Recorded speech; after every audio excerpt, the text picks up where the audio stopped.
Hey guys, and welcome back. So I'm just starting off by parting my hair down the middle sideways and just trying to make sure that that line is as straight as possible. It won't really matter at the end of the day, but I just like my lines to be as neat as possible. So I'm parting off my first little braids at the side, the ones that are going to go towards the front, and I'm just making sure those lines are neat as well.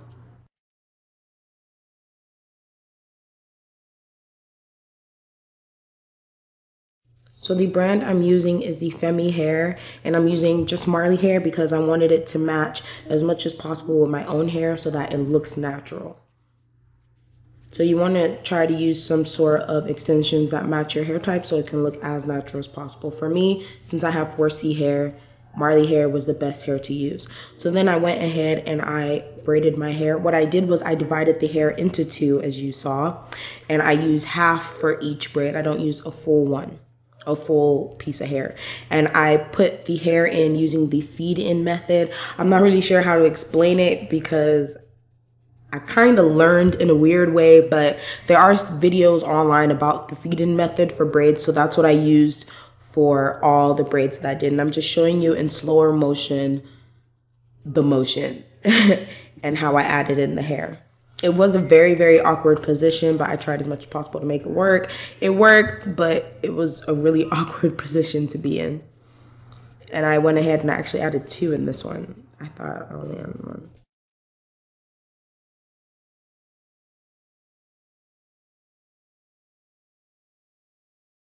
So then I just went ahead and started to do my design. You just want to be as creative as possible. I don't even remember how I decided to go with this style, but I really wanted something directly in the middle, which at the end of the day, it actually wasn't in the middle. But, you know, just be as creative as possible. I was inspired by full knee hairstyles. And, you know, I've always wanted to do this whole front, you know, braids to the front thing since it's really popping right now, and it was really, really cute. It turned out really cute at the end of the day. So you guys can just watch how my design came out. I did sort of like a mirror effect with the same thing on both sides.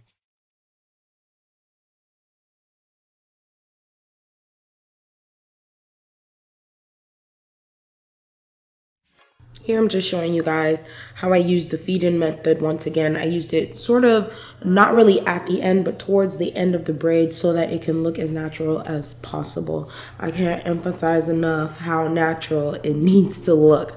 I wanted mine to look as natural as possible. I think I just said natural like 10 times just now. But here you can see it again, and if you look closely at my hair, it doesn't even look like I added any extensions in, and that's what you want it to look like. You want to make sure it does not look like you added any extensions in. It looks like it was all my hair all through. And I'll link a video below where you guys can learn how to do the feed-in method. This was what really helped me. So now I'm just doing the braids or the twists at the back. I love twists, so that's why I decided to do twists, and twists are much easier to do with Marley hair than trying to put it in braids. So I decided to just go ahead and do twists instead of braids. So it's really like twists and beads, not braids and beads. And so this was the next day after work. I actually didn't finish my hair, so I finished it the next day after work. And I'm just showing you the last two little twists I did before I put it up in a bun. So now I'm going to put beads on the front four braids. I decided not to put beads at the back because I wanted to be able to sleep well at night.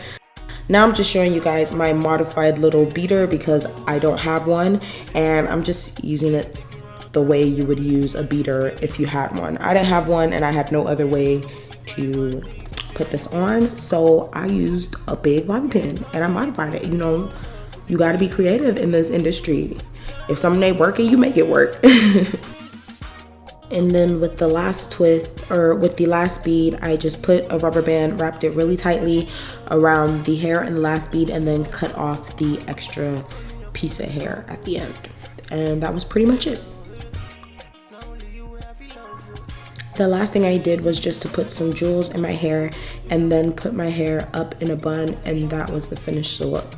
I hope you guys enjoyed this video and you got some tips, or, you know, now you know how to do this hairstyle or whatever. It's really popping right now, and my mom actually absolutely loved how it looked on me, which was pretty weird for me, I guess, because my mom kind of never likes my hair. Hey, Mom. So yeah, I hope you guys enjoyed this video, and I will see you guys in my next one. Thank you, and God bless. Bye.